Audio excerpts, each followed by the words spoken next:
All right. Hi, everybody. Hi. Sorry, I'm a little underdressed. See, I had to wear a tie yesterday, and I only do that once a year, so yeah. Everybody good? Everybody good? Yeah? All righty. So welcome to the November edition of Authentic Selves. And like I feel like, I'm missing a limb because Nelson, I don't see Nelson. But thanks to Nelson, this beautiful desk, he's the one who brought this to. Oh, yeah. So yeah, it's nice and sturdy. And He might be in Colorado. oh, he told me about that. That's true. That's true. I still miss him. All right. So a couple things. This is my wife's house. She's right there, so I'm going to be smart. This is my wife's living room. See, I can hear her smile. And we've been doing this more than 25 years now. This is actually our, as far as the Tim McGuire's Foundation is concerned. So the venue is called the White House, the Orlando White House. It's the cool White House, I like to say. And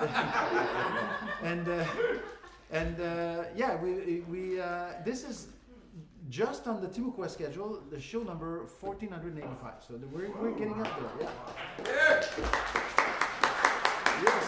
And let me tell you a little bit what's going on. First of all, every month we have a different visual artist. This month, and actually until the end of the year, because the holidays, we combine November, December. His name is Angelo Vasquez. He's a young artist, and he did this one back there live last night. Not last night, but the last time before that he painted. When I forget when that was, because tempus fugit. It's gone. I don't remember. But it's pretty cool stuff. All he uses is a mechanical pencil, nothing else. Yeah, those the big ones are prints. They're $500. His originals are more pricey, but there are $30 prints on the table there, and the small originals, $500 originals. But for $30 you can own a piece of his art. Like they're all limited edition, so you can enjoy some art if you're so inclined. This week we have an amazing week. Every Wednesday we have a free event in the art and wellness category, and this is the fourth Wednesday, and so it's my session. And so we're listening to symphonic music, and this week we're listening to Adios Nonino, all Piazzolla. So it's going to be very, very beautiful music. And Adios Nonino is not as played as often and recorded as often than some of his other works. So it's maybe you have not heard those works. So come to that. On Thursday we have the Larry Fuller Trio from New York City. He was just featured in the Orlando magazine, actually, which is pretty cool. But he's a pretty big deal in New York City and across the nation and the world. He's a pretty well-known musician, and I hope that you can catch that, because I think it's his first time coming to Orlando. So on Friday and Saturday we have Cat Ridgway and the Tourists. So if you're interested in that, like how do we categorize our music? It's I would say like high energy Americana, maybe. Would you agree? You know her music. Yeah, I think that's fits her pretty well. So if you want to leave more energized than you came in, that's a good show to come. Friday and Saturday, and she's playing around town right now, but by herself and stuff. But this is the with the whole band, Not only that, but they're playing two nights because they're doing a live album out of it, and so you can be part of history. And you know, she's climbing on the charts and on the, you know, like she lives in, I think, in Colorado now, but she's from here originally. So I hope you catch that. Now after that, there is only our art and wellness and our free stuff going on because until December 5th. So, you know, basically this week is the week, you know, because after that, Thanksgiving week and stuff, we don't have anything. So, what else is there? 3 bathrooms, 1 on each floor. And then please silence your cell phone right now. Silence your cell phone, disable the flash. You're absolutely welcome to take pictures and share your things and tag us. Tag Timukwa, tag Authentic Selves. Tag Lauren, tag each other, whatever you want. So please help me welcome the great, the one and only Lauren White!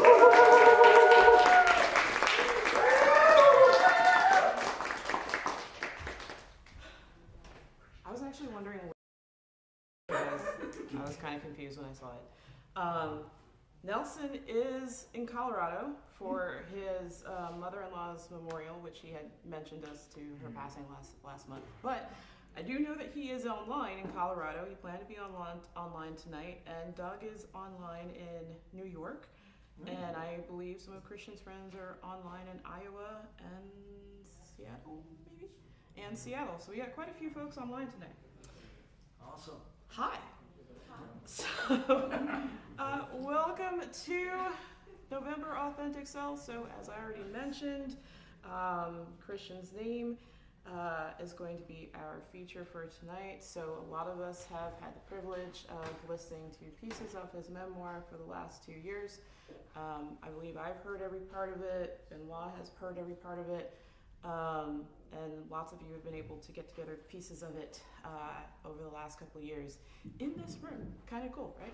So Christian is going to be our feature tonight, and we are going to hear the culmination of that. And I also thank Christian for being a regular part of the Authentic Selves family. Yeah. Thank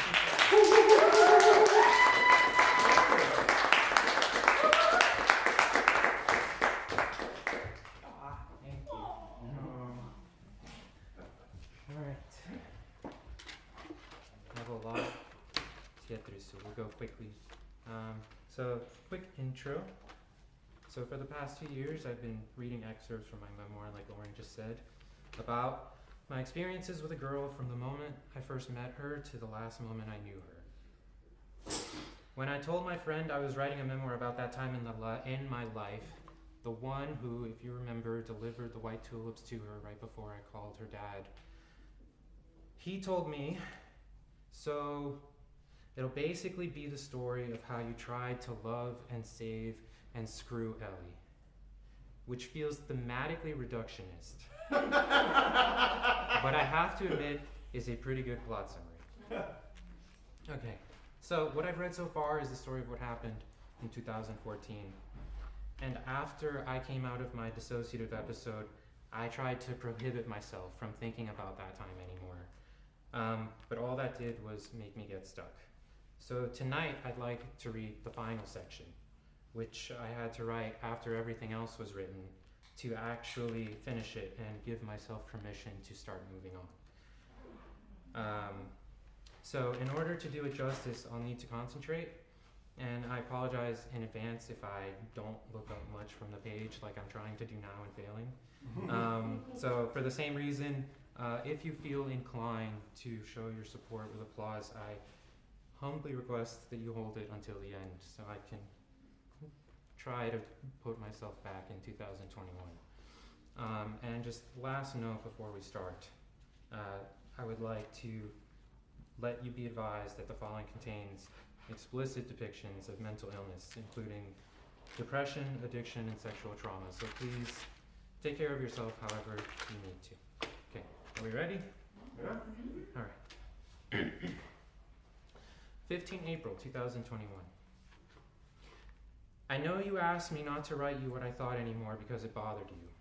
And even though I will never send you this, still I am mortified at the thought that you will ever see or learn of it, and I will inadvertently open all those old wounds of the past and give you renewed reason to hate me.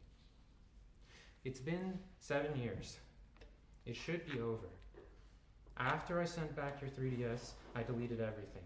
Your contact information, all our mobile texts, the pictures, the video of you singing the beginning of Cocoa Butter Kisses. My friend was in your nonfiction seminar that summer. He offered to show me your workshop essay, but I declined. I only let myself keep one thing. That picture we took together on your porch after we came back from the park on that beautiful summer day we got in the middle of that wintry spring. The one that was my profile picture. It's still there on Facebook with the visibility set to just me. I've only looked at it a handful of times since then, but I couldn't bring myself to delete it. I miss you. I know I'm not supposed to. Everyone, my parents, my friends, my psychiatrist, my therapist, even you, has told me that you were bad for me. That I deserve someone better. I've even tried telling myself that, hoping I could convince myself and start to move on. But I just can't see you that way. Those 3 weeks we spent together before you started drinking again, those are still the happiest days of my entire life. Maybe that's sad to admit, but it's the truth. And even considering how everything went down after you relapsed, that doesn't change how I feel about them. I've never really been a religious person, but after I came back from that dissociative episode, I started to pray for you. Not really to any specific God or anything, but just a general urge out to the universe. Please let Ellie be safe, sober, and happy. Let her find peace of mind for all the traumas of her life. She deserves it. I do it every time I think of you, even though I've been trying really hard to stop thinking about you. But you know me. I've had some vivid dreams about you over the last 7 years. In the latest, I dreamt we had 2 daughters and they accused me of abandoning you. I woke up gasping from that nightmare, then fell back asleep into another when your body was sitting on a chair in a spotlight on an empty stage. You opened your mouth to speak, but all that came out was my voice saying how weak I was for still dreaming about you.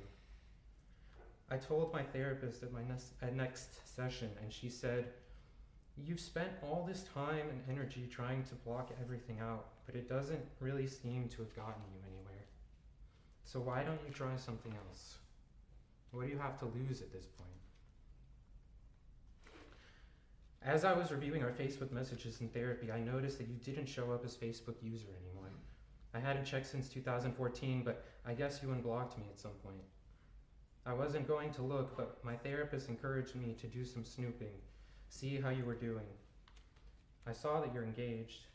That hurt at first, but I'm happy for you. Social media is an imperfect lens into the lives of others, but I hope it means that all the things I prayed for you have come true. And I hope that it means you will live a full and contented life.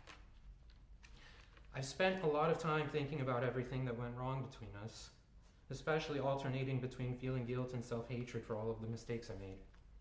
I still think about all the pain I caused you when I reached out to your dad to help you after your second relapse.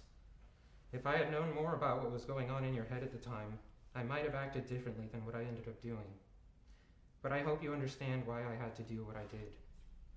If you died or got hurt because of my inaction, I don't think I would have been able to live with myself, even if we stayed together. I needed to ensure your safety by any means necessary. You said a lot of things to me in that aftermath, things that I'm not sure if you really meant them or you were just so hurt and angry that you wanted to hurt me back. My therapist had me research the behavior patterns of an addict, especially when someone threatens their access to their addiction. They lash out and say things they don't necessarily mean. I know all these things on a logical level, and yet all that pain you felt, all that anger and hatred you had for me, the betrayal, a part of me absorbed that. I still carry it around. My depression has reappropriated it, twisted it into a cruel weapon to use against me. And now I fight against it almost every day. Sometimes I let myself wonder, do you still hate me? Does the thought of me still make you want to die? Have you ever thought about me again like I think of you?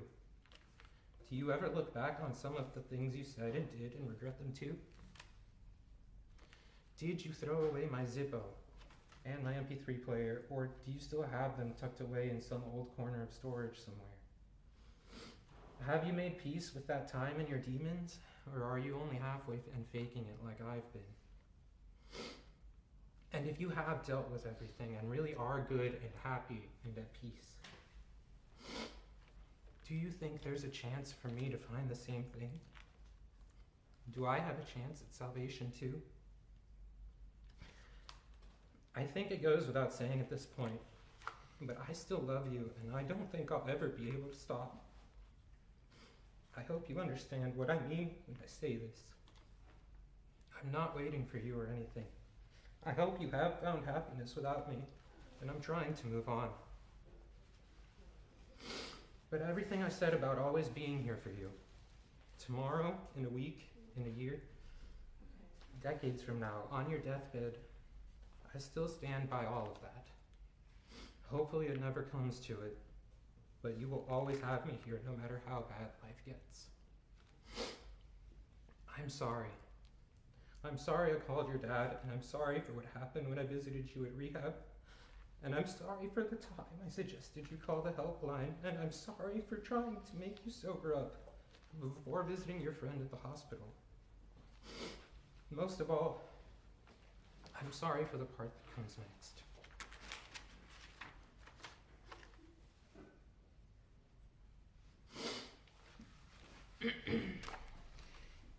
Quote, masks. You have a lot. You too. Will you be a mask salesman? And then I'll play with you. So, the masks. Give me some. 1. Your problem is that you take yourself far too seriously out of an excess of pretentious self-importance. Life is not a work of art, a cipher of symbols from which you can discover its meaning. That's just you projecting your tired frameworks out in every direction to try to avoid confronting reality. Be honest with yourself. Nothing has any intrinsic meaning or significance. We're all just a bunch of people hurtling through space on a big rock toward oblivion. It might not be glamorous, but it's reality. Why are you so scared of nihilism anyway? Just try and have some fun with it while you can. 2. I always believed Jeepster or babies were the greatest punchlines in romantic comedy stories, but you have truly outdone your predecessors. A simp hopelessly hung up 7 years and counting on the memory of a girl he only dated for a month and a half, in which he became a professional caretaker in everything but name, and then, after everything he did for her, she told him not to talk to her anymore and never spoke to him again. I thought 2 years of pining for the non-event that were that girl from high school would be your rock bottom, but this truly takes the cake. Do you remember the time you were trying to get Ellie to curb her drinking by matching your rate of intake, and she told you her friends were coming to visit, and to act cool, as if the half cup of wine you'd had came anywhere near the amount of vodka she'd consumed?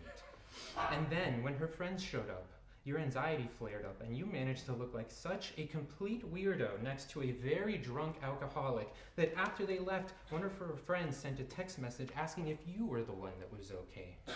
That's the kind of dramatic irony that you can't even consciously try to create. You're a funny guy, you know that? Just try to remember, no matter how much you might fool yourself into believing the opposite, the world is laughing at you, not with you. 3. Why not channel all of that perpetual nervousness into something a little more stylish, attractive, desirable? Maybe then you can get what you're really after. Even King Geek David Byrne knew, the world moves on a woman's hips, and I think deep down inside you know it too. It's all there in your playlists.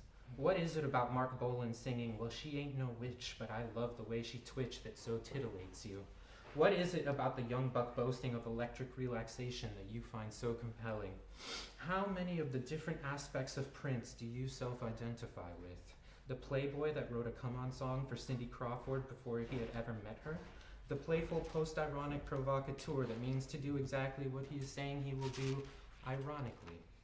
The rude boy that told Marcia he sincerely wants to fuck the taste out of her mouth.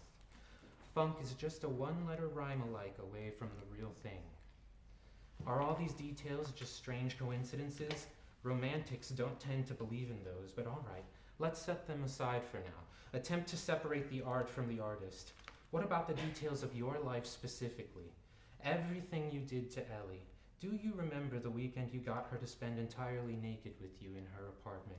Or the hours you would spend fucking her in every position that crossed your mind? Or how, even after up to 3 times a day, you still wanted more? Are we really supposed to believe that these do not in any way reflect some sort of repressed inner carnal desire? Freud would be disappointed. When Prince saw the error of his old ways and recanted the Black Album to replace it with Love Sexy, how long did that come to Jesus moment last him? Within a year, he was back to singing the likes of, "If a man is considered guilty for what goes on in his mind, then give me the electric chair for all my future crimes." Once a smut, always a smut. 4. Everything about you makes me cringe with embarrassment. Illusions and irony are the cloak and dagger of the coward. You're just a mess of walking contradictions, a philanderer that aches for true love, a hedonist that tires of the parties, a campy showman that grows weary of the flamboyance, a circus clown who thinks himself an on-Broadway actor. All of these are just carefully constructed paradoxes with the ever-present out to wash your hands of decision. What you are is a liar, the worst kind, one that believes his own lies. With Ellie, you were no different. Oh sure, you performed the part admirably. You listened to her problems. You told her you loved her. You let her initiate every step of intimacy. You took care of her when she started drinking again. You never had sex with her while she was drunk. You even sacrificed your relationship just to try to prove that you were something better. As if the fact that you held yourself to some flimsy sense of scrupulous morality one time proved that you weren't a sham, that you actually stood for something. But I can see what others cannot. Every urge and desire that has ever gone through your head, even if you try to deny it. Demisexual? Please. You are nothing but a horn dog that only goes to mass on Easter and Christmas. Hypocrite. 5. The artist and his art. Do you know what it is about art that you like so much? I'll tell you. It doesn't matter how obsessive your love for it gets, how much you undress it with your eyes, how claustrophobic your caresses start to feel, how brazen your advances become. It will never speak out against you. It will never tell you to stop loving it. You use your library like a collection of inflatable sex dolls, always at the ready. Like Narcissus playing Pygmalion, you fall in love with yourself through the sculpting of your own reflections. They are almost perfect, except for the cold touch of marble to remind you that despite Bernini's greatest efforts, what you feel for them is nothing more than an illusion. You've said before that the most romantic thing is to be read like a book, but are you sure? Unlike art, people are not merely objects to be admired and slaved over. It is possible to love too much, to smother, to suffocate, especially when all you've ever known is how to pleasure yourself. Like a vampire feeding on the blood of animals, your thirst for the real thing becomes increasingly difficult to ignore to the point of desperation. Art is not enough forever, and we have both seen what happens when you sink your fangs into something with a human conscience. 7 years dry and counting. I pray for the one you obsess over next. 6. I suppose I have been too harsh with you thus far, insensitive to the wistful tenderness of your tortured soul. That's what you really are, isn't it? In league with J.D. Salinger, Brian Wilson, Wes Anderson? A romantic? When you come off it and put all the acting aside, none of those other masks fit you quite right, do they? It is always to art and love that you return. There. I won't hurt you. At least not any more than you already hurt yourself. You really believe you loved her, don't you? That she was the one? That even now what you feel is... You don't have to say anything. I can see what is still in your heart after all this time. You never meant to hurt her the way you did. and the thought that it was unintentional makes the hurt cut twice with horror and thrice with shame. You gave her everything you had. You bared your soul to her because you had found what you had always been searching for. Without a thought, you sacrificed everything at her altar. Your studies that semester, any semblance of a normal life, even your actual relationship with her. All to try to keep her safe. All for love. But even your everything was not enough. You took a broken person, showed her a moment of happiness, promised more, then pulled it all away from under her the moment she needed you most. All because you were too afraid of the thought that she would lose herself to her demons and you would lose that precious love. You failed her, and thus you have failed yourself. It is only fitting that you would lose her, and moreover that you would turn in the keys on the lease of your life, as you are no longer fit to drive it.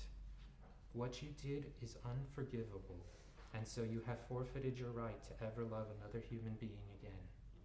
Equivalent exchange. 7. Still, the fractured pieces of who you once were will respond when presented with things too tainted by her memory for you to ever dare touch again. The National don't make it onto your playlists anymore. You've never seen the final season of Mad Men. You pass over Bluets every time the recommendation returns to you. But despite everything you do to contort your life into hypervigilant avoidance, you are powerless to prevent what slips through when you least expect it. Do you remember when you first saw La La Land 2 years later? Do you remember how that extended montage at the end of what Mia and Sebastian's life may have been in another reality where they had not broken up affected you? Do you remember how you lay awake through the night, unable to think of anything else but her? And who was there beside you the entire time? It wasn't her. It wasn't your parents. It wasn't your friends. It was the only one who has ever cared for you the same way you've always wanted to be cared for. It was me. What about Lana Del Rey? Do you remember the first time you heard her? The sudden tolling of a bell and the swelling of a string arrangement before she saw right through you and said, "I heard that you like the bad girls, honey. Is that true?" You listened to Born to Die, then the rest of her albums, and found an artist who peddled in your love language. Sincere admiration for the standard singers mixed with an undercurrent of the street credentials of bohemian New York and hip-hop. A torch singer for the Zoloft generation. Her doomed siren calls, a post-ironic pastiche of the themes and mantras of American romance, and the most obvious possible allusions to literature and the arts. Lolita, Walt Whitman, Lou Reed, David Bowie. Her work is a teenage girl's conception of what it means to be a femme fatale. Laughable, absurd. And yet, why can't you look away? What is it that sends chills down your spine every time she says, "Come take a walk on the wild side. Let me kiss you hard in the pouring rain. You like your girls insane." Or, "Because I'm crazy, baby. I need you to come here and save me." Or, "You're no good for me, but baby, I want you. I want." What is it about her endless cycling of tired cliches like, "Sometimes love is not enough and the road gets tough, I don't know why."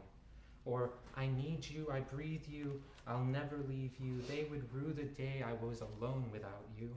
Or, "I will love you till the end of time, I would wait 1,000,000 years that you see as relevant to your life." How many addicts were in this relationship? Do these songs speak for your conception of Ellie at her worst, or do they speak for you? Or is Lana Del Rey nothing more than another symbol on which you can project all your fears and insecurities onto? This latest mask was the flimsiest of all, so easy to pry from your face. Why are you so afraid to confront me? The time has come to admit the answer to that question. Last part. Quote, "You don't have any masks left, do you? Well, let's do something else. Let's play good guys against bad guys. Yes, let's play that. Are you ready? You're the bad guy. And when you're bad, you just run. That's fine, right? Well, Shall we play? Oh, poor little boy, Prince of Darkness, hopelessly enamored with your own idolatry for the memory of an alcoholic whilst you cling to some sick sense of moral righteousness. Even now you think only of her. If I'm in this state, is she really all right? You are pathetic. You think yourself a martyr, your undying devotion a virtue. In reality, it is lunacy. Remember when you said you would never do something as distasteful as the letter that guy wrote about masturbating to her? What is this then, if not an extended jerk-off to your nauseating obsession? Everything you have presented so far is just a superficial interpretation of your life, based on the tropes and conventions of the fantasies you so ravenously absorb and attempt to emulate. The siren call of the White Lady, the pursuit of true love, the tragedy of star-crossed lovers, the penitent sinner. It was fate, and there was no other way. And by all means, continue your ritual of self-flagellation, but think, where is she and where are you? Despite everything you did, every sacrifice you made to try to help her, she didn't give a single fuck about you. She used you and then exiled you. And still you protest. It wasn't her, it was her condition. What do you see as this story's natural conclusion? Happily ever after? Married with children? She is engaged.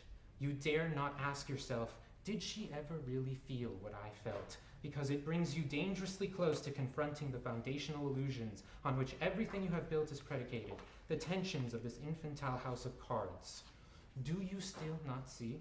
Then let us do like Derrida and deconstruct. You think yourself noble? A shining white knight and savior? You are nothing but a fraud and a monster. What exactly is the purpose of this filth-ridden document? What value is there in airing out your sins for all to see? Do you think it will somehow bring you closer to the mercy of some higher power? Do you think this deceitful attempt to convince the world you deserve even an ounce of sympathy means anything when in your heart of hearts you can't forgive yourself? All you've really done is make plain the case for your own damnation. You like little quotes, right? I've got some for you. Quote, which is the lie, the mask or my face? What do you mean when you say love? How about art? Honorable notions for others, but not for you. These are simply the honeydew-baited words and euphemisms by which you keep everyone, especially yourself, oblivious to the depravity of your obsession, a sedative for your conscience as you swallow your prey whole. But even when fed, the void inside you is unforgiving, meting out diminishing returns and the aftertaste of the unbearable guilt of your crimes. And so you've adapted. You play the good guy to get close enough to others to feed on their happiness by proxy. You pimp me out as the villain for cheap pity and further sustenance, but I am not the power behind the throne. The romantic is just another mask. Who or what is the fiend hiding beneath it? Quote, I'll pull out my heart and I'll feed it to anyone, crying for sympathy. Crocodiles cry for the love of the crowd and the 3 cheers from everyone. You say you loved her. You have never loved anyone in your entire life. You are damaged, defective, a shameful husk trying desperately to pass yourself off as human. No matter how you twist and turn, no matter how much you struggle against it, you cannot escape what you really are. This pathetic display of remorse and sympathy baiting means nothing. You don't care about anyone other than yourself.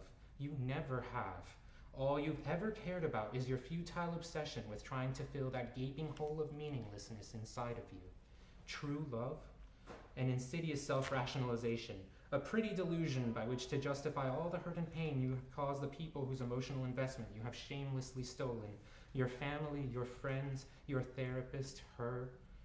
And for what? You know just as well as I that the void is insatiable. No matter how much you take, it will never be enough. So you take and take and take and take until again you feel the inevitable pull of its vortex, and you would rather see them dragged down with you than freed from the burden. Quote, you have to want her for the right reasons. I do. You don't. Now die. You wish desperately to believe that you were different than the piece of shit who molested her, or the abusive boyfriend that raped her, or the string of guys that took advantage of the state she was in for an easy fuck. And you were different. They didn't know how broken she was inside. You did. You knew everything, and you still used her. Those urges you felt, you cannot hide them from me. You almost let the act slip that time you tried to eat her out, but it wasn't until you fucked her in that field by the rehab center that you went full mask off. I, just like her, see through the facade. An incubus cloaked in angel's feathers. And still, you have the audacity to try to see yourself as anything other than what you really are. No more. I am the keeper of the gate, and this is truth. Like a basilisk seeing its reflection in a mirror, you shriek in pain at the horror of its hideousness. Your true face. I am the final mask when the others fail to sufficiently distract you from the impending pull of the black hole where your heart should be. You say you hate me, but deep down inside, you know the dirty secret. You conceived me. You need me. Your first love, incestuous. And do you want to know the most grotesque part of it all? The masks do not exist.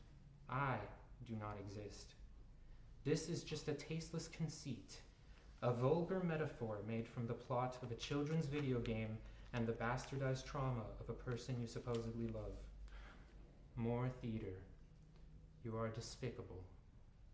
You are me, and I am you. And from that, there is no escape.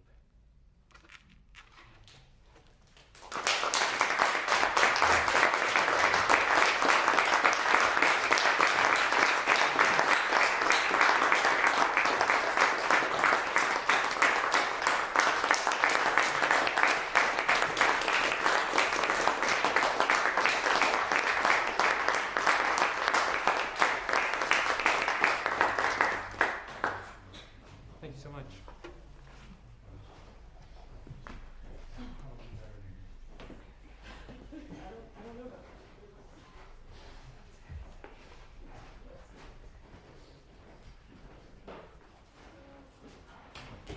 Christian, that was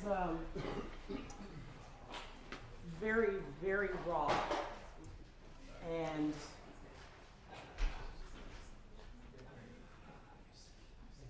how often am I speechless up here? You and I tend to exchange therapy sessions when we talk on the side and things that we have in our heads and in therapy, and it was like watching our own trauma and then the conversations we have with ourselves in our head. They're like conversations I've been having with myself the last 2 weeks, and just getting away from everybody. And I don't know if everybody understands what rumination is like when your head is always talking like that.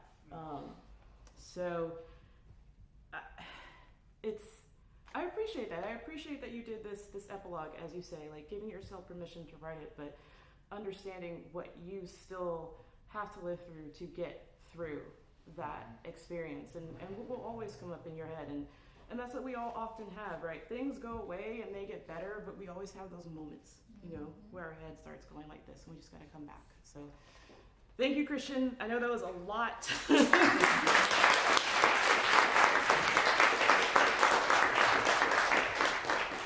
Standing ovation, appropriate. Y'all are gonna make me cry 2 nights in a row.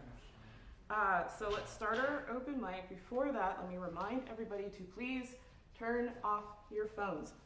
Take them off sound, take them off vibrate. Please completely silence them, or I will come find you. Cool? And let's all be respectful of our performers up here. It's a very nerve-wracking experience. We just like to have our concentration. Be respectful of our audience, please. All right? So, starting our open mic, for those of you new, here's your little square. Please stay within it. Don't jump around too much. You're being streamed on either side. We have the lights on so you can see the audience. Some of you will notice that difference. It's not like staring out into darkness. So that might make you feel a little more comfortable. And please keep to your 5 minutes. So, first 3, Barry, Jude, Peter. Remember to line up on the side as I call you.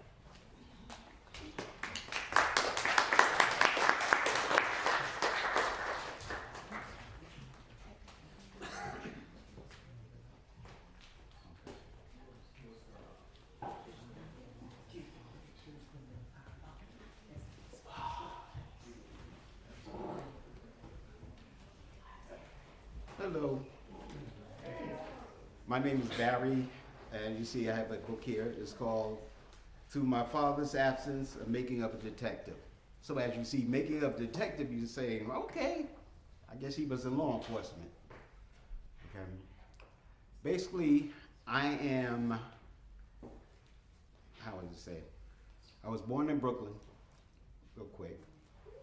I was raised by a single parent. I never knew who my father was. My mother never told me who my father was. By the time I went to, I guess about 18 or 19 years old, she told me, okay, we're going to Chicago and you're going to meet your father. I'm like, well, okay. Why you tell me that years ago? Right? So, and I don't know the reason why she did it. Maybe because he had another child my age or a child before that, But, growing up as, a little boy, you always, you see other people with their fathers and their parents and stuff. And you say, well, you make up stories.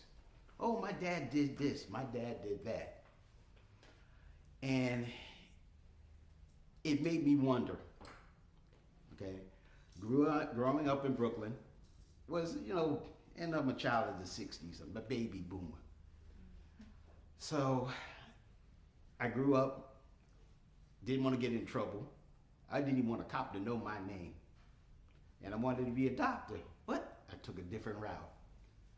I first became a New York City EMT in New York City EMS, and later became in law enforcement.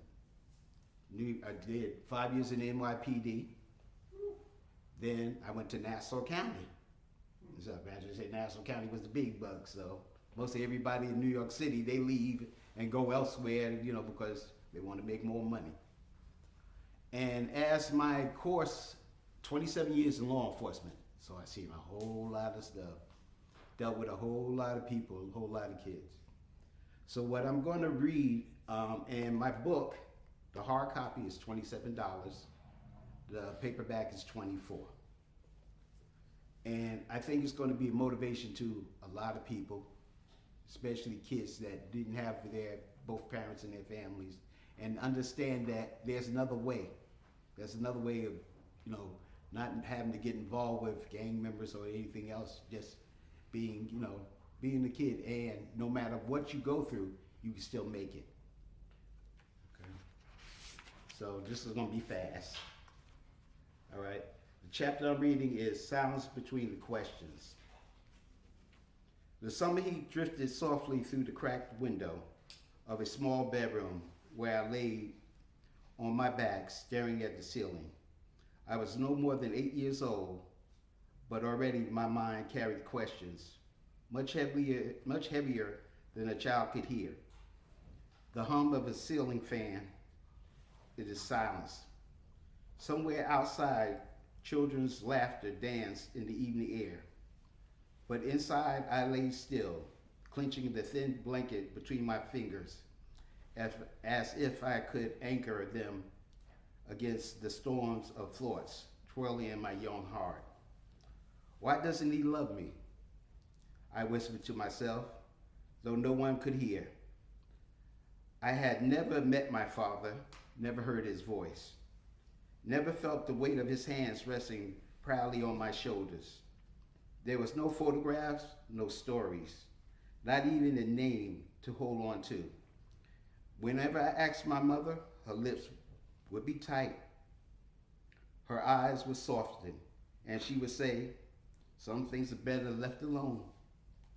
And so the conversation would end, unfinished, unanswered, unspoken. The world around me was full of men, uncles with warm smiles, a great-grandfather with a strong voice, a brother who shared my secrets. Yet, no matter how many arms surrounded me, nothing could quite quiet the hollow ache in the missing one. The father whose absence shaped me as much as his presence would have.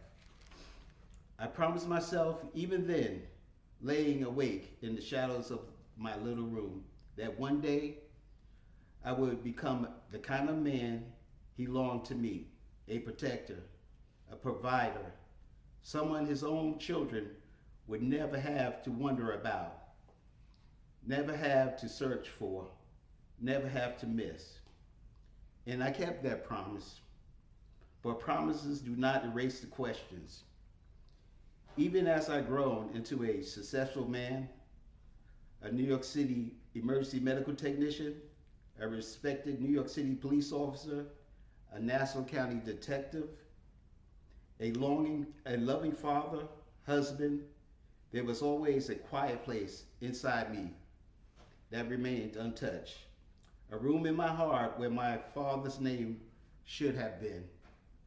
This is the story of that little boy, the man I became, and the journey of learning that sometimes healing does not come from finding answers, but from writing your own.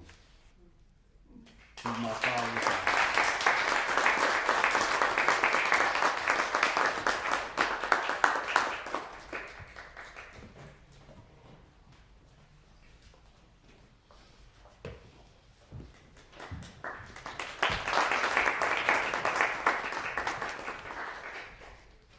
Jude. You ever read a book when you're 9 years old and it punches you in the gut? You kind of wish you hadn't read it? I'm trying to do that. I'm going to take 5 minutes of your time to read an excerpt from a middle grade story in progress called Summer After. Content warning: death. The smell of smoke drew Rowan from beyond the service door where she'd been sniffling, clutching an old black and red bandana in her shaky fist. It was different than the harsh, acrid scent of the sticks her grandmother smoked. Sweetness filled the air, grabbing her attention in a way no one else had been able to since then. She tucked the wrinkled bandana into her dress pocket, air conditioner humming from behind as she squinted in the low light. At least it wasn't her grandmother sobbing, glassware clinking, heat of too many bodies pressing close to murmur their sympathies. At least it wasn't the cloying stench of incense to cover. Rowan rounded the corner and saw her for the first time. Long brown hair tied back in double braids, starry keychain dangling from small fingers. A girl with pale skin was perched on a curb in the back alley, chewing a wad of gum like her life depended on it. In answer, the crematory chimney let out a plume of smoke into the stars under the other girl's careful gaze. "That your dad?" she asked with no hesitation, no glamour. "Suppose it is," Rowan said, tears welling in her eyes once again. Her hand felt around her pocket for that old unwashed bandana, but she didn't use it to wipe her eyes. She just clenched it tight enough her knuckles turned white. "Geez," the girl said with a slow whistle. "That sucks." She took another chomp of her gum before pulling it out of her mouth, proffering it to Rowan and ignoring the silent tears streaming down her cheeks. "Want some?" Rowan eyed the chewed gum warily. It was not something she would normally consider. The gum was reddish-brown, chunky, and half chewed like it belonged under her shoe. "What is it?" She paused, then added frantically, "I don't want to do drugs or anything like that." The girl laughed the way Rowan thought a hyena might sound. A little wild, a little manic, all teeth. "It's clove gum. I steal it from my brother. Makes your tongue go numb. Nothing crazy." A line pinched itself between Rowan's eyes, and the girl nudged her fingers with the wad of gum. "Come on, you need it. If that's really your dad, then you've downright earned it." Rowan glanced from the chewed up gum to the smoke of the chimney, stomach churning harshly in a way she didn't like. At least the tears had stopped. "Yeah, okay." Taking the gum with clumsy hands, Rowan put it to her lips, tasting the warm, wet, sticky mess of it. She chewed with fervor and fell into a fit of coughing. The girl snorted but didn't comment, snatching the clove gum back even as Rowan fought to find her breath, tongue heavy in her mouth. "I'm Sloane," the girl said through her teeth, wiping hands on her velvet dress so she could offer one to Rowan. "Rowan," she said when she could finally find her lungs. They shook hands solemnly. "So," Sloane said casually, jaw clicking as she chomped her gum, "this really your funeral?" "My dad's," Rowan agreed, taking a seat next to Sloane on the curb. Their knees knocked together. Neither girl cared about sitting like a lady. The smoke from the chimney began to peter out, lightening in color as they watched. Rowan let the warmth of the evening embrace her, an echo of those solid arms she'd lost. "I never been to a funeral before," Sloane admitted, chewing thoughtfully. "Me either, till now." The taste of cloves was burning on Rowan's tongue like an ember, and she didn't find it an unhappy flavor. They sat still for a beat. "It's probably not your dad, you know?" The click-clack of her chewing followed. "Yeah, probably not." Sloane swirled the starry keychain in her hand, watching it glimmer in the streetlight. I just said it because, well, I don't know why. That's okay, Rowan said, considering the apology. I thought it was him too, at first. But then I was like, yeah, they wait until we're gone so we don't end up smelling it. They stared at each other, imagining what death really smelled like. Makes sense. You've got a good head on your shoulders, Sloane replied. Rowan felt the ember slide into her stomach at the compliment. Want to chew again? Shrugging, Rowan accepted the gum and popped it into her mouth, letting the peppery flavor soothe the panic in her gut. The day had already been a long one. She'd spent it following Lola, obeying her every wish so she wouldn't start to fall apart again. Not yet. The streetlight flickered. A car alarm went off and a cat yowled in the impending dark. There was the slam of the service door opening and the clack of heels on pavement. Rowan, baby, you out here? Lola was there, framed by the moonlight and swirling plumes of smoke. She grimaced as she took in the scene, the two girls touching knees next to the crematorium chimney. Now this can't be good for young Luns, she muttered, swiping a hand and smearing her glittery gray eyeshadow. Breathing in all that death. It's probably not a body, Sloane reassured the older woman. Lola blinked but didn't answer, turning to her granddaughter. Baby, it's time to come in. Everyone's looking for you. Rowan glanced at Sloane, catching what looked to be a flash of jealousy in her green eyes, though that didn't make any sense. She snapped the clove gum twice before replying. Do I have to?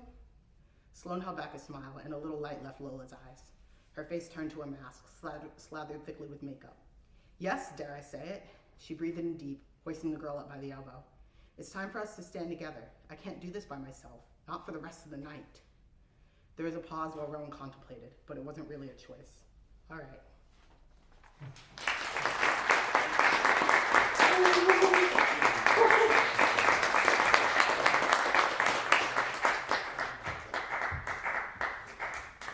Hey, good evening, everybody.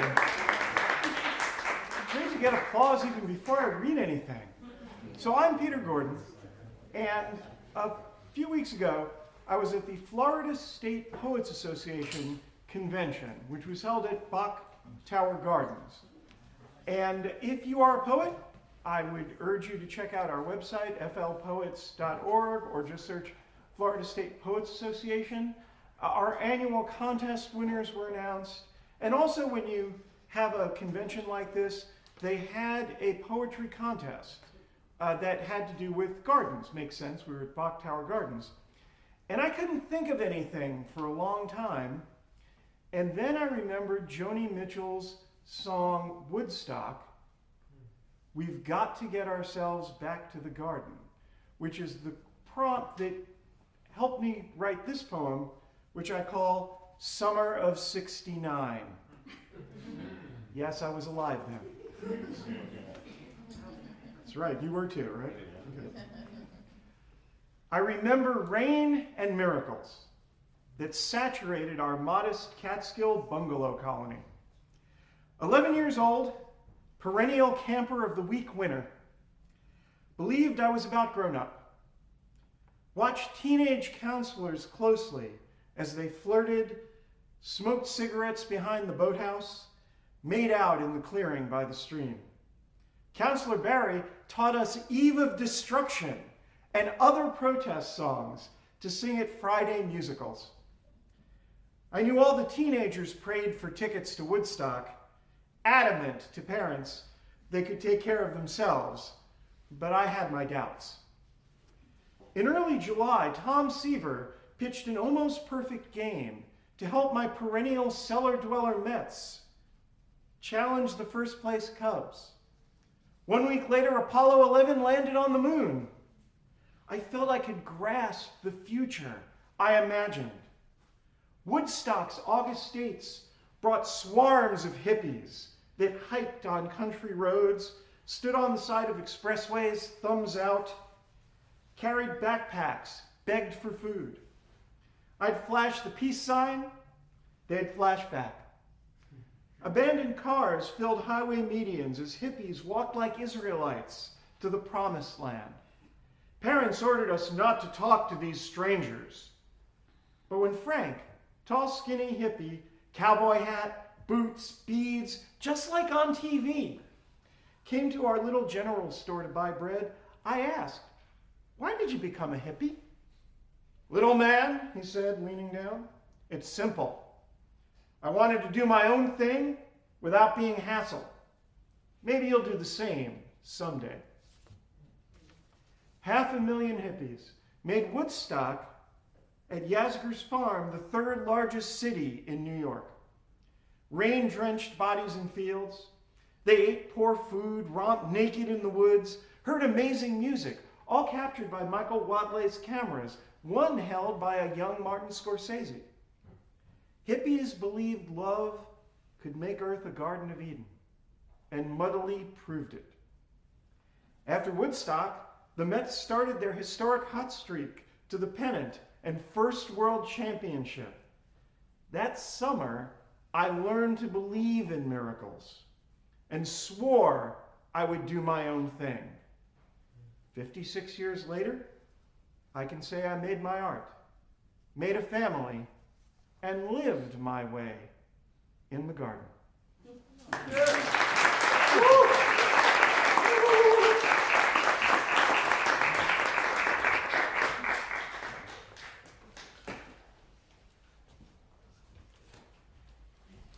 So this is completely wrong, because that was a very beautiful poem, Peter, about living your life. But the entire time I was listening to it, I was thinking about how I just watched that South Park episode about how they kill all the hippies.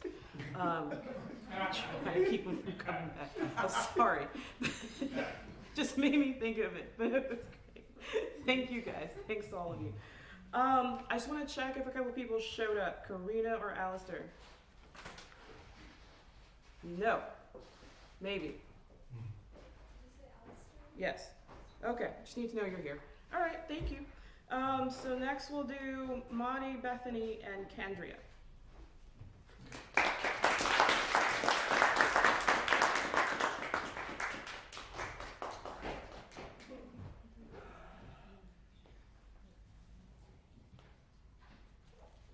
Maudie.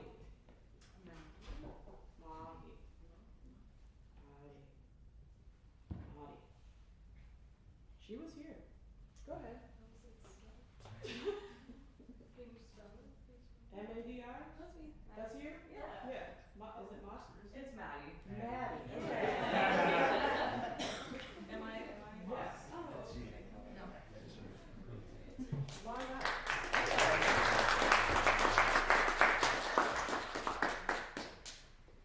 I'm Maudie. I'm just kidding. I'm allowed one every so often. I do pretty good. All right. I haven't done this in a couple years here, but I'm glad to be back. I just have one piece tonight. It's new and relatively short.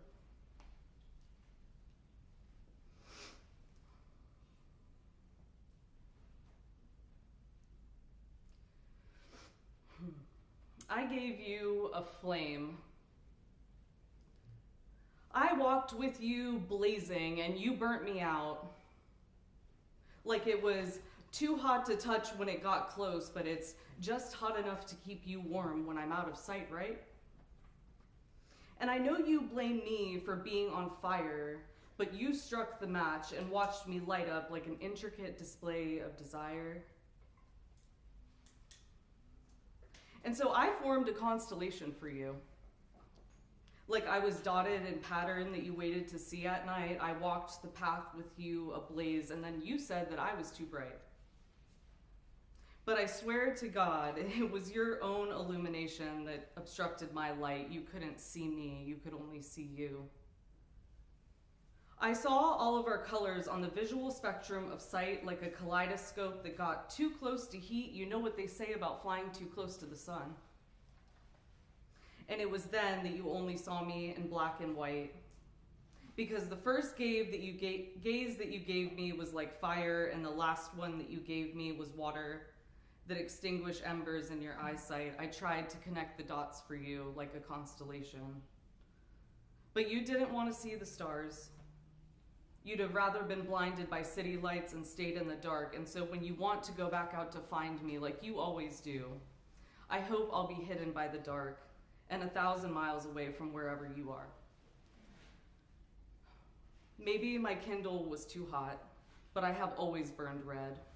I hold our flames to ashes like a cremation because Well, when I came alive, you played dead.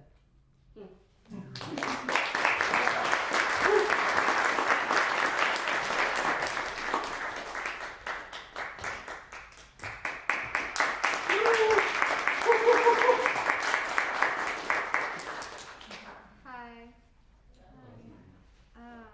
So this is a poem I found from a journal that I wrote a little while ago while I was harvesting poetry. And it feels good to say. So it's called A la carte.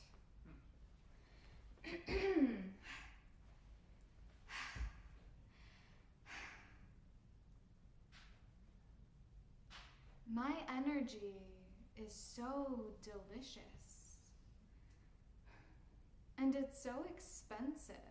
The way that I serve up my own time and focus, it's like those tiny plates they sell in Vegas. Like frosted violets, or like a creme brulee someone agonized over for hours, but with way more nutritional value because damn, my energy is so balanced and nourishing. I'm like a homemade organic protein bar or a supplemental shake, but way more deluxe and bougie. Skillfully designed to contain every nutrient needed for the day, but not available on shelves in cardboard packaging, because my energy is for auction only, and it's very difficult to outbid me. And my external casing is like if Monet designed labels for gourmet shelf staples, even as a non-perishable. I appear and I am revered as an invaluable, original work of art. My energy is a crystal yet indestructible bottle of the most refreshing spring water found on this continent, and no one can even put their lips on me directly to take a sip. You'd have to waterfall it while I stand by, watch closely, and let you know when you have finished.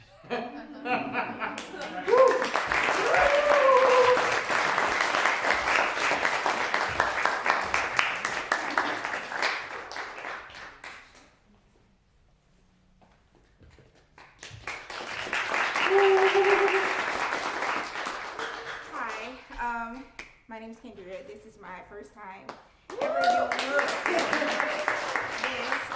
I wrote this piece years ago. It was 2019, and I had just finished watching the Netflix show When They See Us, and it created a lot of emotions. So I hope that my goal is not to offend anyone, but I am just doing my authentic thoughts after watching that. So, and it talks about Central Park 5. You never heard of it. Okay, all right. I've always liked light-skinned men. I just wanted my children to have a skin color acceptable in a white man's presence. And I know skin don't make you better, but sometimes the lighter skin just makes you a little more appealing to the eye. See, black folks have always been responsible for making the world feel comfortable with their skin. So I decided I was going to lighten the load. And I know we may never reach heaven on earth, but maybe we get an opportunity to sit at his gates. See, black may not crack, but it does bleed.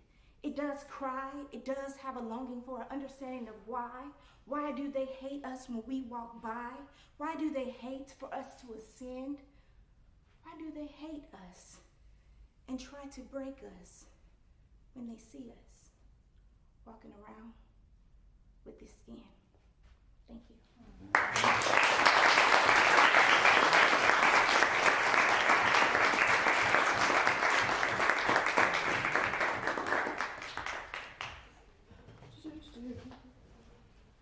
I was just telling somebody a couple nights ago, well, I went to my friend's poetry show Friday night, and it was about 10 minutes after the show was supposed to start, and I said, Kate, where's your host? And she's like, I don't know, can you do it? So I ended up hosting. But I was telling people how much you guys love a first timer, because we had somebody that night that was feeling so much of the energy that she finally decided to share for the first time in her 39 years. And so as you guys are whooping for Sabrina, I was thinking that I love that about you guys, and I do share that frequently, how much of a community this is. It makes you feel any better. I love a scrawny white boy. I always have. I don't know why.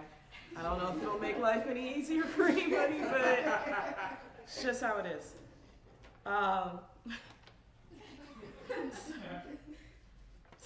Sorry.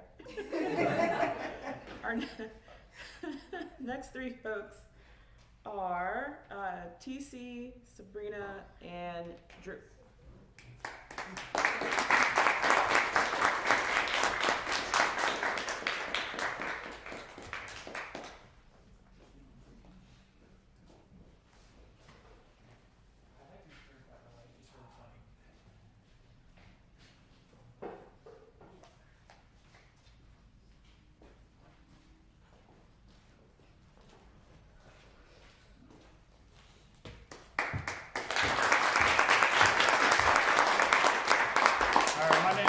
TC Boyd. I'm from Chicago. Anybody else from the Midwest anyway? Minneapolis. Oh, a few people? Okay. But yeah, I've been in Florida for 3 years, man, so I love it out here. Give it up for Florida, man. Florida's nothing. But yeah, so I'm a spoken word poet, and I'm also a music artist, but I'm going to do poetry today, of course. And I have a book that I published as well. We'll talk about all that later if you guys want to check anything out. But I was trying to figure out what to do, honestly. This is my first time here, man, so thank you for having me. It gets deep. You know, I got some deep stuff. So, you know, what I had before was like a little lighter. So I'm gonna just do what I typically do when I go somewhere for the first time. All right. So part of what I do, I know the guy said he liked this shirt. It says racism is stupid, don't be stupid. Usually I have a black shirt that has like a black arm and a white arm interlinked like this. So what I do when I go places, I did this all throughout the Midwest. It's all about bringing people together. I love the diversity and all that here too. So that's one of my missions in life. So I'm gonna do this poem right here. It's called We Stand Together. All right. This evil world is on a roll like a boulder. You see, mentally we're young while our bodies getting older. My heart's on fire though this world's getting colder. It's time to make these wolves go timber like Minnesota. You see, I like to cook, but I don't sell no baking soda. Not a lot of dough. Mom's driving in a Corolla. Car likes to stop. I'm like, go Rover. It's a rough ride to make a change before it's all over. You see, we all need help. Pride comes before a fall, but we're forced to face our problems when our backs are against the wall. Can't you see we need each other? Can you please pick up the call? Just call me a tattletale, because I'm about to tell it all, bro. Feels like they got us in a trap. I guess that's why it's called a trap, man. Look, and we sound asleep like a nap, man.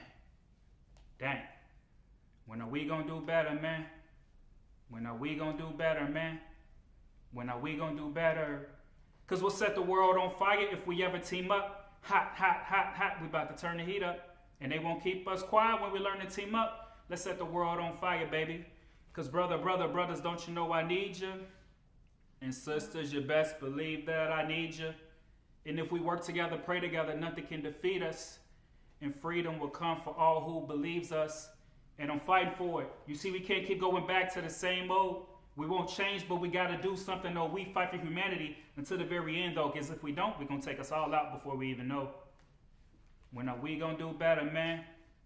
When are we gonna do better? And then I say this, look. When are we gonna be better men? Yeah.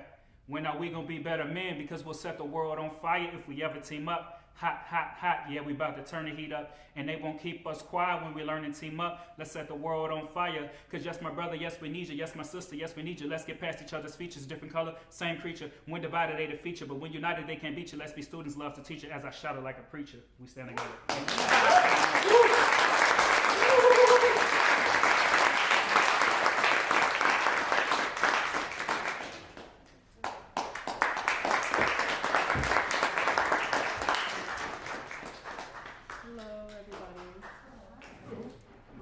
Sabrina, and my first time doing this.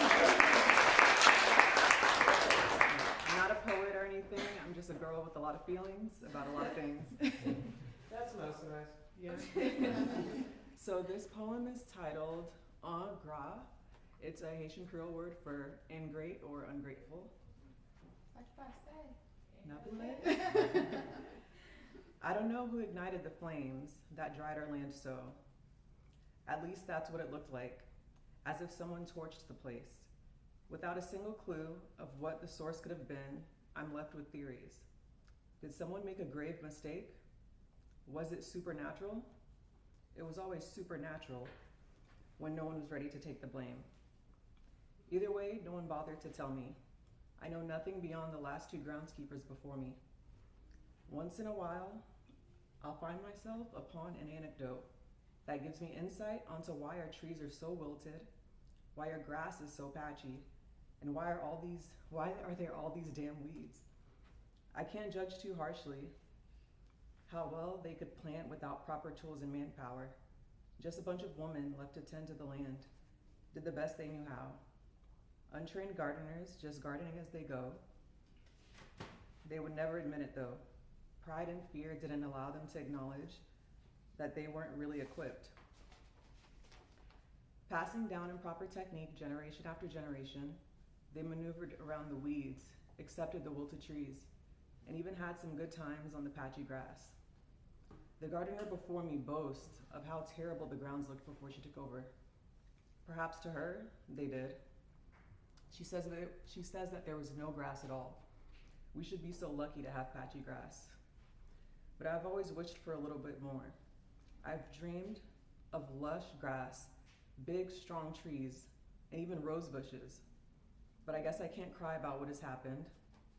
These are our grounds, and we should continue as is, living amongst the wilted trees, the patchy grass, and all the damn weeds. Just keep planting, don't use the soil as an excuse. See, look how I've managed, she says gleefully, as I stared at the struggling fruit of her garden. Kinda bitter, suitable to eat, I guess, not so suitable to enjoy, and we definitely can't sell these. My suggestions aren't welcome at all. They make me seem ungrateful. En gras. I don't mean to turn my nose up at all their hard work. It's just that I've observed this for so long to know what I would and wouldn't do personally. But soon it'll be my turn, and I'll turn this land on its head. And soon enough, no one will remember any of this. There'll be gardeners who lay easily on lush beds of green grass with no weeds, and trees that stand tall. Oh, and rose bushes for sure. And they won't even wonder how it got to be that way. Thank you.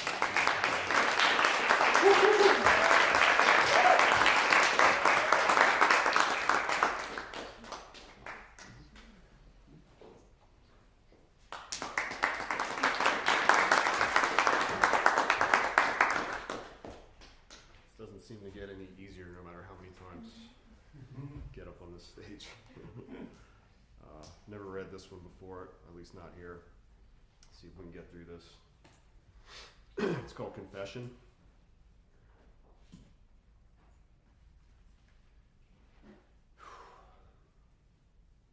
I have a confession to make.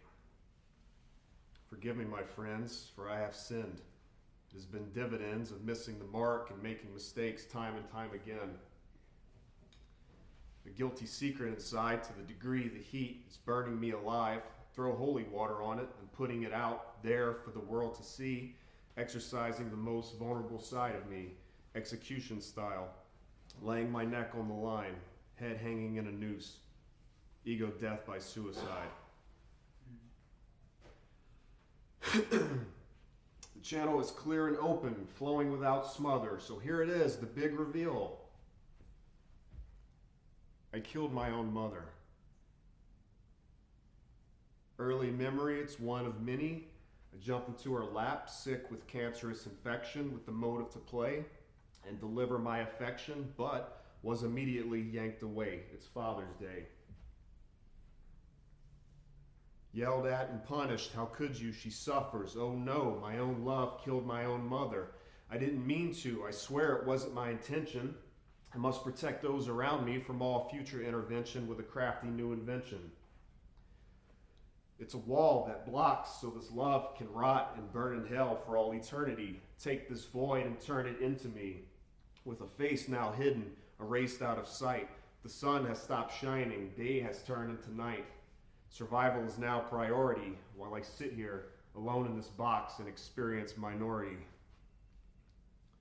I'm sorry for hurting you. I'm sorry for being me. I'm sorry for needing from a source no longer breathing. I'll ignore my wants. I'll ignore my needs. I'll cut off all growth so no plants or flowers can come from this seed, only weeds. Witnessing other children being hugged and kissed, picked up and dropped off as they ring the bell. Every Mother's Day for me is another Groundhog Day from hell. The hole inside is always so dark without you in it. I would do, say, give anything to see you again for just 5 minutes. This again.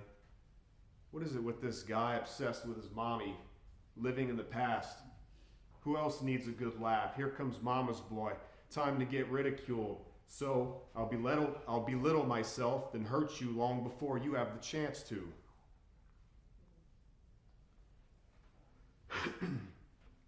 I told you I'm sorry. Why won't you come back? Fuck you for leaving me. I hate you. Wait, I didn't mean that. How do you not hate yourself when you seem to hurt those closest? From what I can see, the vicious cycle is a self-fulfilling prophecy, the result of being your own worst enemy. The mind doubts, but the heart knows. I have the strength to pull myself up and out of these existential holes. I will break the cycle, stop these repeating loop tracks. Yes, it will take some time to unwind these wired circuits on playback. As impossible of a task it may seem, now is the time to remove this glitch and focus forward, readjusting the lens toward infinity in order to tell a story in which I become friends with me and everyone else again, finally. Thank you. I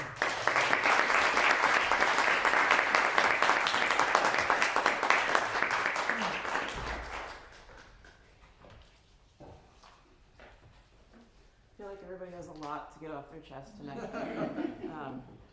myself included, but I'm going to stay quiet. Related to that, another thing that I really appreciate is when the audience feeds off each other. So TC just did this, and it's happened at my last show in Cape Canaveral. Yes, I'm hosting all over the place, and this person who had never ever read in his life, after listening to people read, was like, okay, I'm feeling it, you know, and got up to read for the very first time ever. And then somebody who'd already read said, I was going to read this chapter next, but now I'm going to read this chapter instead. And so whatever those feelings are, I do love when you guys appreciate and feed off each other and just keep the mood and support each other. It's great. I'm going somewhere with all this, like, I love you guys comments. Yeah, when you get there. So, next three, Alistair, Cleaver, and Kate.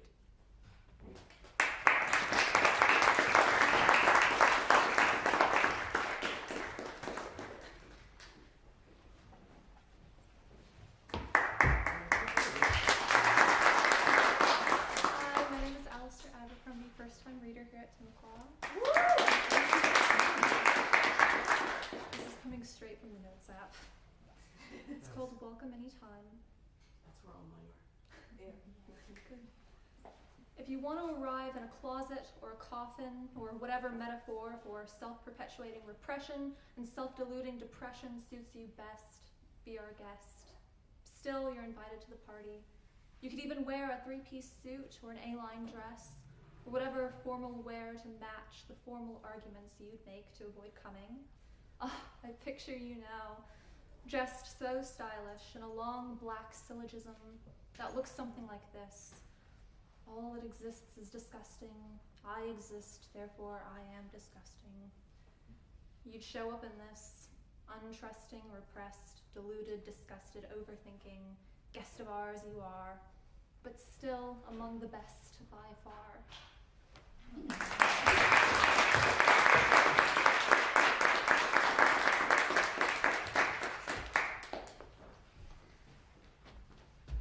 Accomplice?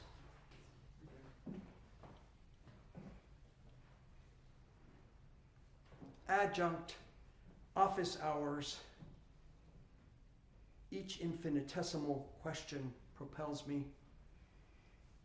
Prof ever friendly, we quickly become mates, in Australian sense.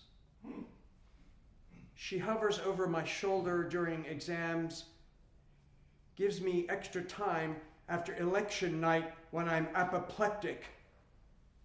Deliver when done. Fidgety at board during esoteric proof. 3 steps back. Sorry, students, but my last 3 panels need to be fixed. Papers crushed sound like Cascadia break. Our moans meet teach empathy, erasure, rewrite. Count 2 semester next. Who's at the desk? Schedule having announced staff, but my bud, shaky as always. Happy we greet, but I wish stolid derivatives and integrals despite gracious office finals. Smile. Chair of department offers override into string theorists section. Reminds my wired ass I'm a music major. Plus French, this guy's heavy. After I recount adjunct frequent nervousness, he confides, lady, day before classes, discovered her teenage son murdered in bedroom. Reverently scoffed when we broached sabbatical. Fides radical.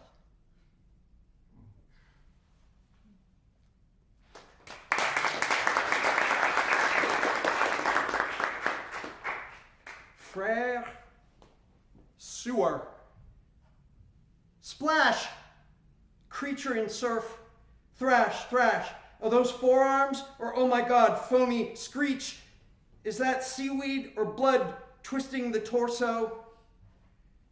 This is all fucked up. Scream, gargle, throat. Is a banshee, chupacabra? Is the thing human? It's about to drown. There's a leg and knee. It's a human. Wallet, half buried in sand. 7-year-old cell phone beeps alarm. 0 cash. It's a choking man. How does a person emit noises so nasty? Hello on the shore. Can you see me? Can you hear? Kaplunk into salt. Help, help, help, help, help. Gurgle mineral Listerine. Can you flop up? Elbow. Viewer's crucifix bangs her velour pullover. Ouch, ouch, ouch, she gasps. See you, yes sirree. How'd that happen? Don't enter cold days. God bless you.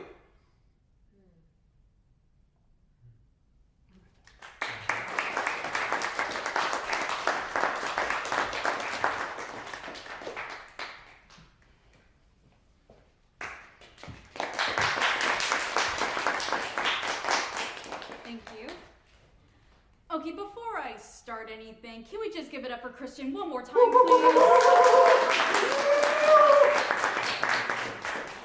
Because I don't know how to put this, but like, I owe you a hug after this, Christian, because damn, that's all I can say to that. Just damn. But anyways, speaking of, I was sort of struggling on what to read before I got here. I was in the car, I was like, okay, what should I do? What should I do? Because the past month has not been good for me in terms of my creative streak. But with what Christian had read at the start of tonight, I think I finally found what I was going to do. And this one is called, okay, where'd it go? Okay, this is called In My Dreams Again. I actually did write it earlier this week, and I hope you guys like it. If I could turn back time, you wouldn't ever return in the night. It's been years since I last kissed you, yet I still feel your lips during your haunts. Perhaps you don't mean it.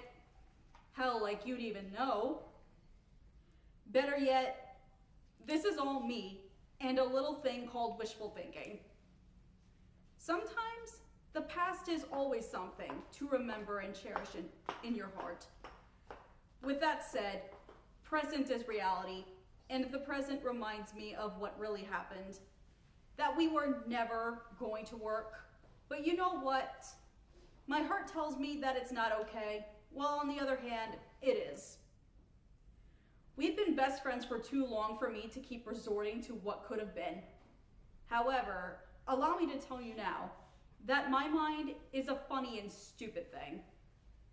Memories are like dreams in that they won't warn you of their arrival. They are just as real to make you sense and to make your psyche run circles in the morning. So forgive me now for my sentimentality, for you just happen to be in my dreams again.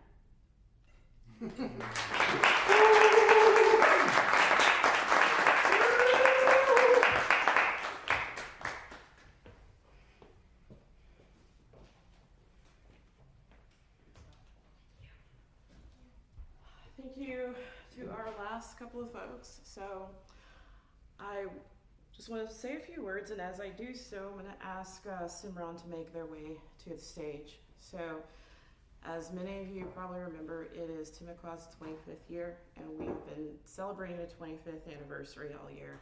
Last night was our fundraising gala. As Benoit would normally tell you, but I think he missed it this time, maybe we aren't like the high roller donors that are at fundraising galas, but if you want to put anything in the bowl, feel free. Help us keep the doors open. Help us keep shows like this that are arts and wellness, pay what you like shows. Just help us keep doing what we do.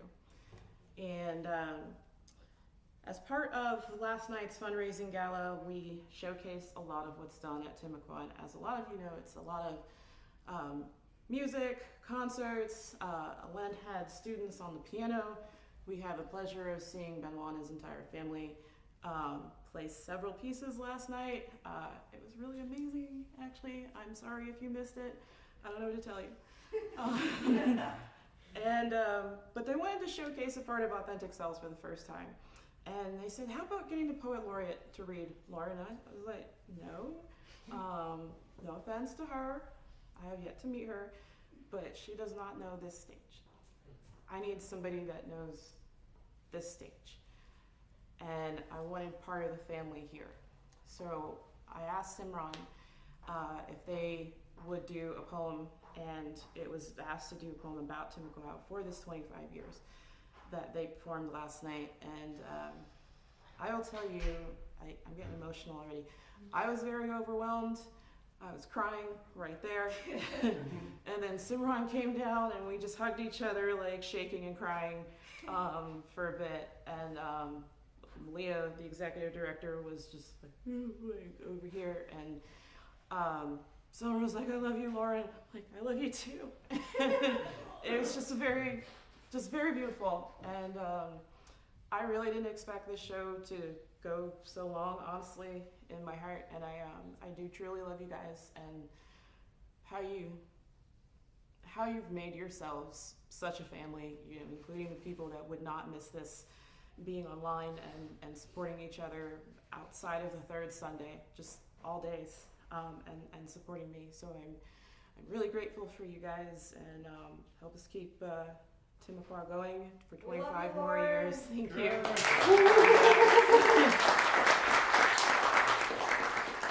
And I'd like for Simran to share the poem that they shared last night.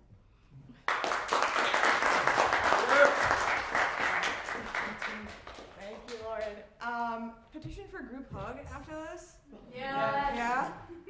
I will say, there are some nights, most nights, where I sit in the audience and I'm just entranced by all of the language that gets exchanged in this room. And tonight was definitely one of those nights, but I think in addition to the language, I found myself in just deep reverence of the fact that as artists, we get to share art and be surrounded by art.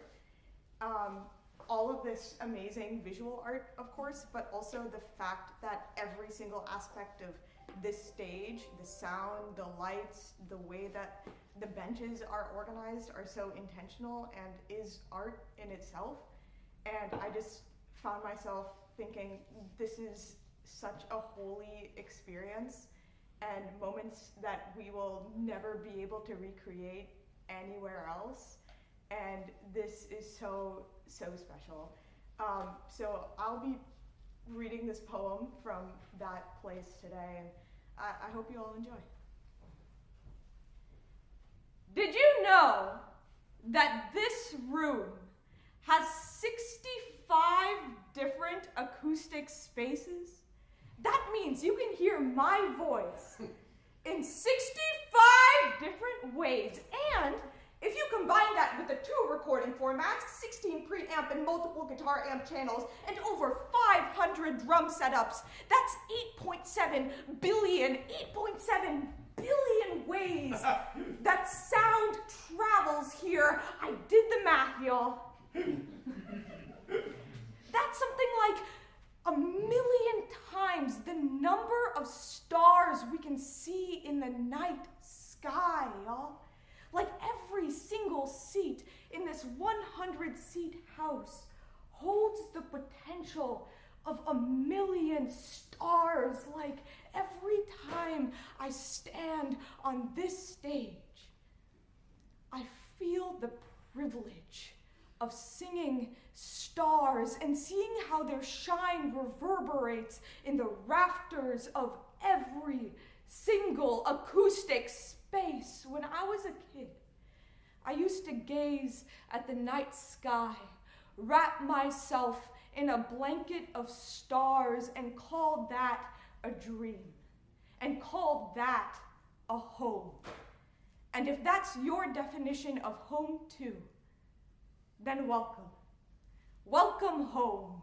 Welcome to the White House, where every shooting star is the start of a stanza, where every shooting star is a straight shot to the words, what if? Like, what if we could capture the rhythms of the city with jazz jams and quartets? Or what if we created an open mic for people to be their authentic selves? Or what if we plucked a kid from the northern lights and showed them the magic of southern stars, showed them that art belongs to them too? Or what if we turned our home into a sanctuary in a state that is inhospitable sometimes? Or what if we created a community of people that stands up for arts and culture, the kind of arts and culture that is made by the people, for the people? Welcome to the White House. And if you dare to streak your language across these walls, and if you dare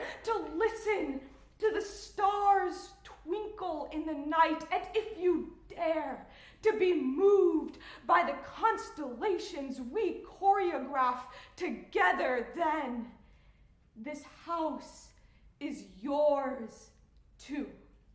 So come for the night and stay for the light. Revel in the magic of how this place makes you feel like you have so much to give, even if there is nothing in your hands.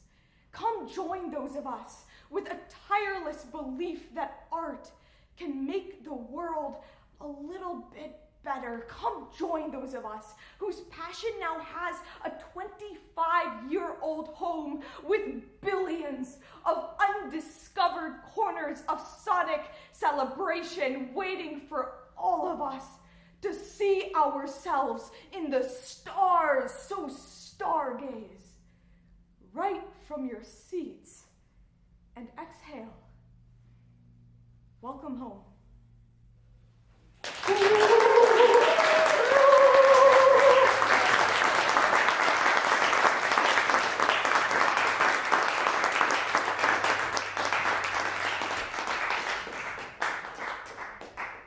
See, y'all, that's why I was crying.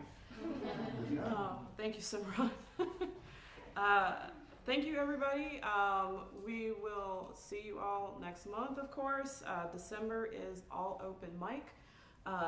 So we won't have a feature artist, but we can get more folks in, talk about whatever you want. Post your pictures, photos, whatever on Instagram. I am _poetic engineer. I have followed all the performers. Please follow me. Tag me, tag Timaqua Arts, and thank you all again. Please put your cups on the tray at the bar, and have a super fantastic night. And as usual, we'll get all the performers on the stage for photo.